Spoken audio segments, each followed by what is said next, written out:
Kisah ini berasal dari Desa Ulak Lebar, Marga Sindang Klingi Ilir, Lubuk Linggau, Sumatera Selatan.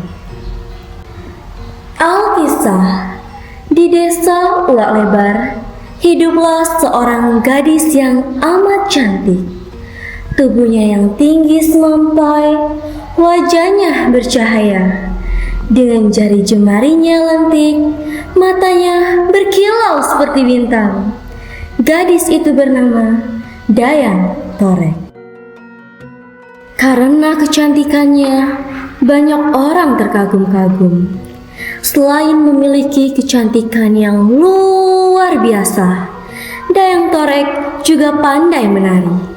Sehingga Dayang Torek kerap diminta untuk menari di hadapan para petinggi yang datang berkunjung ke Ulak Lebar. Dayang Torek terkenal sampai ke pelosok negeri. Banyak orang mengatakan Dayang Torek seperti titisan bidadari. Oi, tengok oi Petino tuh, cantik nian jalannya oi.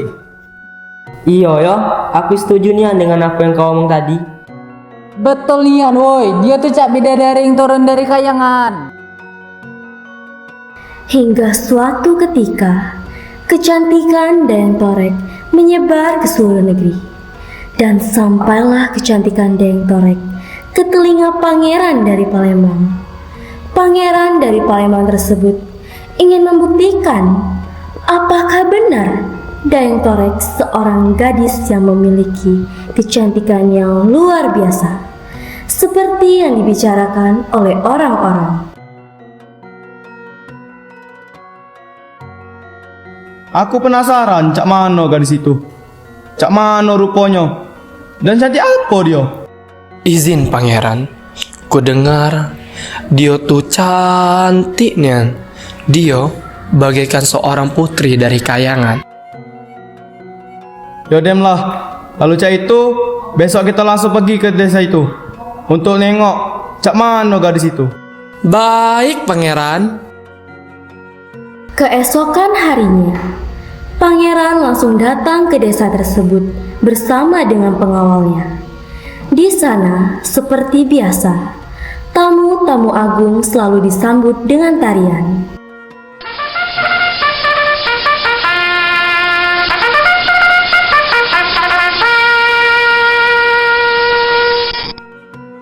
Pangeran datang! Pangeran datang!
Dan betapa terkejutnya pangeran ketika melihat seorang penari yang lemah gemulai serta memiliki kecantikan yang luar biasa. Pangeran begitu terpesona. Cantik nian gadis nih. Luar biasa. Benar kata wong, kalau di desa ini ada bidadari. Tapi siapa namanya? Pangeran begitu kagum dengan pesona Dayang Torek, sampai-sampai dirinya ingin memiliki Dayang Torek. Dan setelah pangeran mengetahui nama gadis tersebut, ia langsung kembali ke Palembang untuk membicarakan niatnya kepada raja dan ratu. Ia meminta izin agar diperbolehkan menyunting Dayang Torek.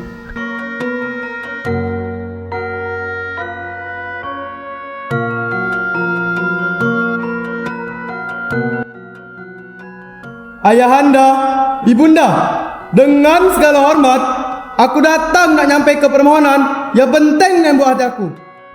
Pangeran, tegaklah. Permohonan apunnya yang buat kau nampak serius ya ini. Cak mana ceritanya? Akulah nama kuwang yang ngerebut hati aku. Seorang betina yang budi pekertinya bagus nian, sama rupa parasnya cantik nian. Aku nak minang dia jadi pendamping hidup aku. Ayahanda, ibunda, aku mohon restu dari kalian berdua. Seorang gadis? Siapa dia, pangeran? Dari keluarga mana asal-usulnya? Apa dia sederajat sama kita? Kau tuh pangeran, pewaris tahta kerajaan ini. Pernikahan kau bukan cuma urusan hati, tapi juga nyangkut ke masa depan kerajaan.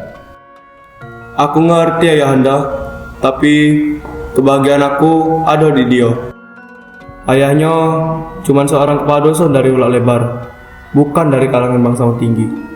Anak kepala dusun? Pangeran, apa kau udah mikir ke martabat keluarga kita? Cak mana ceritanya seorang pangeran nikah dengan seorang gadis dari kalangan bawah? Cih, ini tidak bisa diterima. Kakanda, sabar dulu. Biar ke Dani ngejelasinnya. Ayahanda, ibunda, mohon dengar aku. Walaupun Torek cuma anak kepala dusun, hatinya lebih mulia dari emas permata. Dia punya kebijaksanaan yang luar biasa, kebaikan hati yang tulus, sama dia hormatnya sama aku. Aku yakin kedatangan dia bakal bawa kebaikan sama kedamaian buat keluarga kita. Aku mohon jangan cuma jingok dia dari statusnya baik, tapi jingok dari hatinya. Aku tak bisa bayang ke apa kata kerajaan lain. Ini bakal jadi aib buruk untuk kehormatan kerajaan kita. Kakanda, inget dak Kakanda dulu? Pas kita pertama kali ketemu, aku cuman seorang gadis dusun biasa, bukan putri dari kerajaan manapun. Tapi Kakanda jingok hati aku, bukan asal-usul aku dari mana. Tapi Adinda, Anak lanang kita mungkin jingok hal yang sama di Dayang Torek cak Kakanda ningok aku dulu. Kebahagiaan anak kita juga kebahagiaan kita. Mungkin dengan meminang Dayang Torek, anak kita bakal jadi raja yang lebih bijaksana dan dicintai oleh rakyat. Kasihlah kesempatan buat dia, Kakanda. Restui pilihan anak lanang kita. omonganmu ada benarnya, Dinda. Pangeran, kalau gadis ini benar cak yang kau kata, kalau hatinya tulus sama budi pekertinya bagus, mungkin ayahanda bakal ngasih restu. Tapi kau harus bukti ke kalau pilihan kau ini yang paling bagus. Bawa Dayang Torek menghadap kami, biar kami jingok dan nilai dewek. Sungguh, ayahanda, ibunda, mau kasih banyak. Aku janji, ayahanda tak bakal kecewa. Dayang Torek tuh betina yang luar biasa. Sama aku yakin, ayahanda bakal seneng sama dia. Kami tunggu kedatangan dia, anakku. Semoga kebahagiaan selalu menyertai kalian. Makasih ayahanda, ibunda. Aku bakal cepat bawa Dayang Torek menghadap kalian. Setelah menemui raja dan ratu, pangeran segera mempersiapkan diri untuk menyunting Dayang Torek.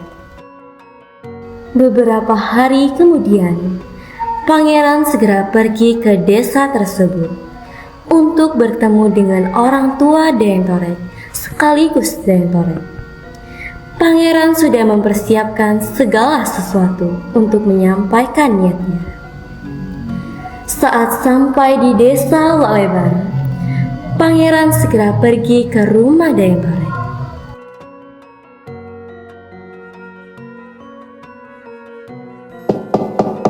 Permisi, aku utusan pangeran dari Palembang. Aku kesini karena pangeran nak ngomong sesuatu. Oh, ya, silakan masuk pangeran.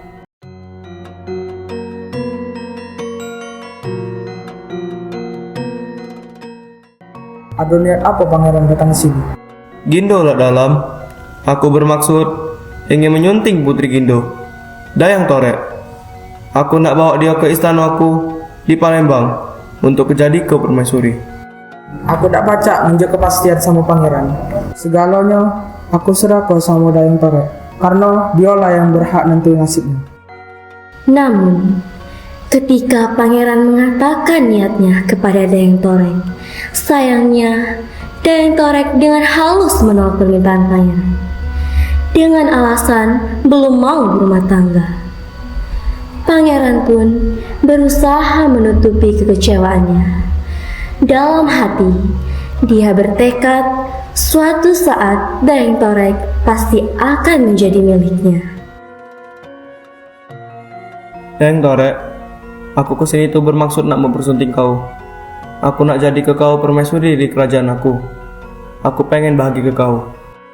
Maaf pangeran, tapi aku belum siap berumah tangga untuk sekarang. Aku belum bisa nerima niat pangeran. Tapi kalau kau nerima permintaan aku janji bakal jadi ke kau wanita paling bahagia di dunia ini. Sekali lagi, aku minta maaf pangeran. Untuk sekarang, aku belum siap jadi permaisuri pangeran. Aku masih pengen di sini bersama dengan bapak dan Nyonggang. Yaudah kalau cek itu, aku bakal datang lagi lain kali. Baiklah pangeran. Setelah kembali ke Palembang, beberapa kali pangeran mengirim utusannya untuk pergi ke desa Lok Lebar guna mendapat kepastian atas kesediaan Dayang Torek untuk dipersunting dan diboyong ke Palembang. Melihat gelagat ini, Gindo Uwak Dalam mulai was-was terhadap perilaku pangeran. Aku harus hati-hati, karena aku tahu cak mana liciknya keluarga kerajaan.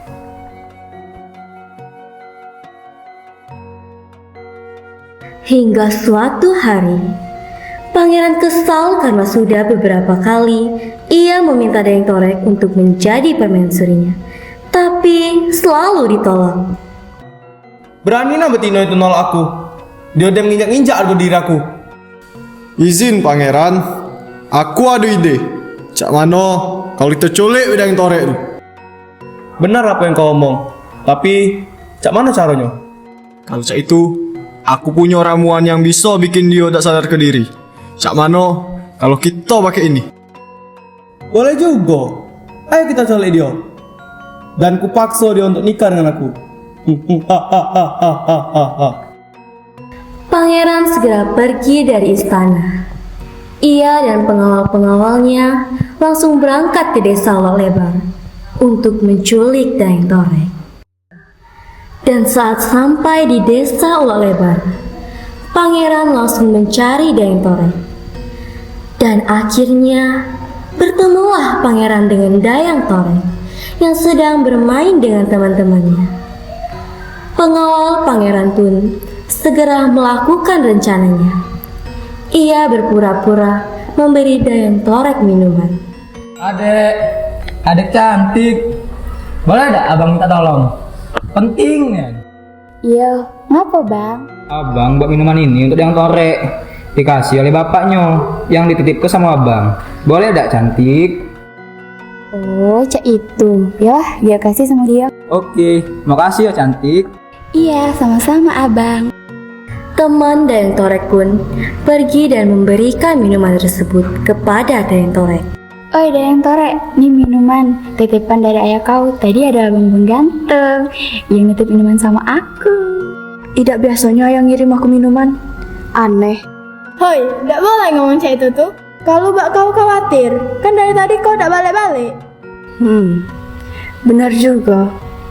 Ya sudahlah. Beberapa saat kemudian, Pal aku penindian.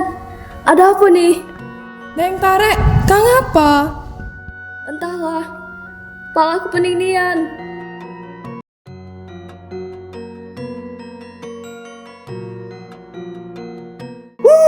Akhirnya rencana aku berhasil.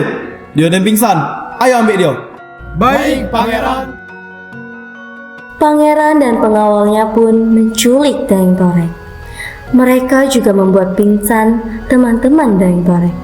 Pangeran pun membawa Daeng Torek pergi dari desa tersebut dan kembali ke Palembang. Tak lama dari kejadian tersebut, ada seorang rakyat yang sedang berjalan-jalan. Dan betapa terkejutnya rakyat itu saat melihat sekelompok wanita yang pingsan. Dan rakyat tersebut pun langsung mendekati para wanita itu. Nah, ngapo ini? Hei, bangun, bangun. Ngapo kamu nih? Bangun. Akhirnya, para wanita itu tersadar. Namun, mereka sangat panik karena salah satu temannya telah diculik. Oi, akhirnya kamu gak bangun galau. Ngapa kamu tadi? Aidem, peningian pala aku. Makasih ya lah nolong ke kami. Iya, sama-sama. Lain kali lebih hati-hati ya. Nah, mana Dayang Torek? Tadi kan ada orang dari kerajaan. Apa jangan-jangan? Jangan-jangan Dayang Torek dan diculik oleh wong kerajaan. Nah, cak mana ini? Kita harus kasih tahu ya Dayang Torek. Ayo kita ke rumah Dayang Torek. Kita njok tahu baknya. Setelah sampai di Palembang, pangeran begitu gembira. Dia begitu senang karena sudah mendapatkan wanita pujaannya. Tapi di sisi lain, ayah Dayang Torek begitu sedih karena putrinya sudah diculik. Mbak, gula balik, Mbak. Ngapa rai Mbak rujak legan ya? Nyonggam, ayo kau lah diculik. Apa? Siapa yang mulai nyulik ayu aku tuh? Kawan ada yang Torek ngomong sama bapak kalau yang nyulik itu pangeran dari Palembang. Tengoklah, cak mana caranya? Ayu aku tuh harus balik.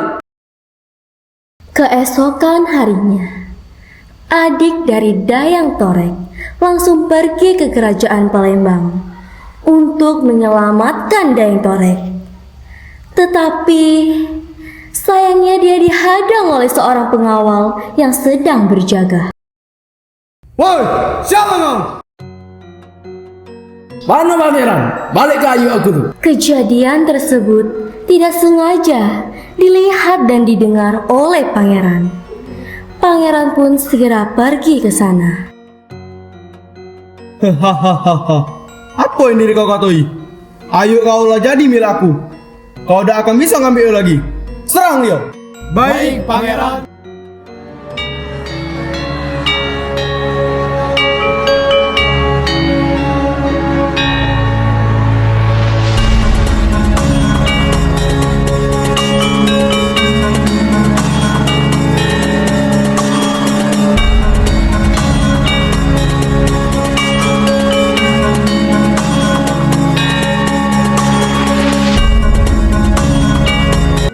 Sayang sekali, adik Dayang Torek kalah di pertarungan tersebut.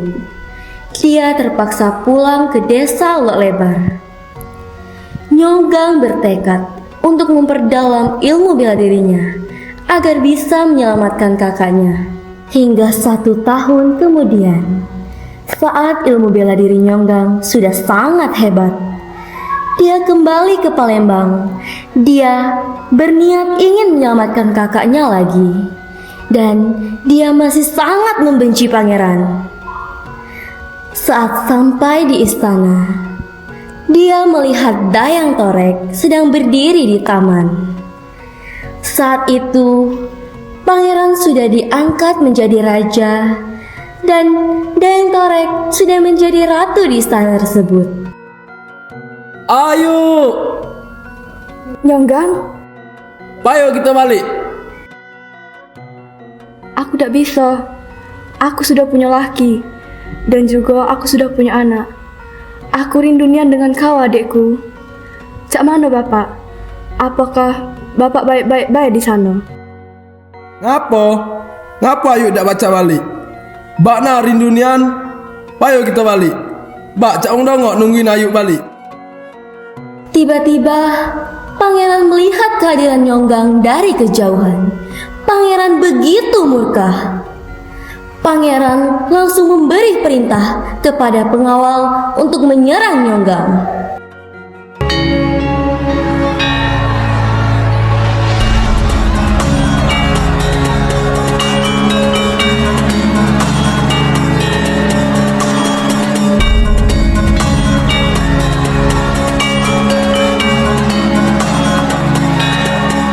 Tapi kali ini Nyonggang tidak bisa dikalahkan. Dia sudah sangat ahli. Para pengawal pun kelelahan. Terpaksa pangeran langsung yang menyerang Nyonggang. Dan akhirnya mereka terkalahkan oleh Nyonggang. Dayang Torek, nak kemana kau? Nyonggang dan Dayang Torek pun langsung berlari. Hingga di tengah jalan, Dayang Torek pun kelelahan. Nyonggang, berhenti. Aku capek. Aku nak istirahat dulu. Tolong gendong anak aku. Nyonggang terlihat tidak menyukai bayi tersebut. Tiba-tiba muncul sebuah ide licik di pikirannya. Dia ingin membunuh anak dari Dayang Torek dan pangeran. Karena Nyonggang sangat tidak sudi kakaknya mempunyai anak dengan pangeran tersebut. Ah, kau ni budak kecil. Aku tidak senangan dengan kau. Mati kau. Dan saat Dayang Torek sudah beristirahat, dia melihat anaknya yang sudah tidak bernyawa. Kau apain anak aku? Tega Dian kau bunuh anak aku. Kau jahat Dian. Budak ni harus mati. Dia olah merebut kesenangan keluarga kita. Kau jahat Dian. Dayang Torek lari ke hutan Bukit Sulap. Dan saat Nyonggang mengejar Dayang Torek, dia sudah tidak menemukannya lagi. Dayang Torek seperti telah ditelan bumi. Nyonggang sangat menyesal karena sampai sekarang pun Dayang Torek tidak pernah terlihat lagi. Dan sejak saat itu, Lubuk Linggau sering disebut Bumi Silam Pari.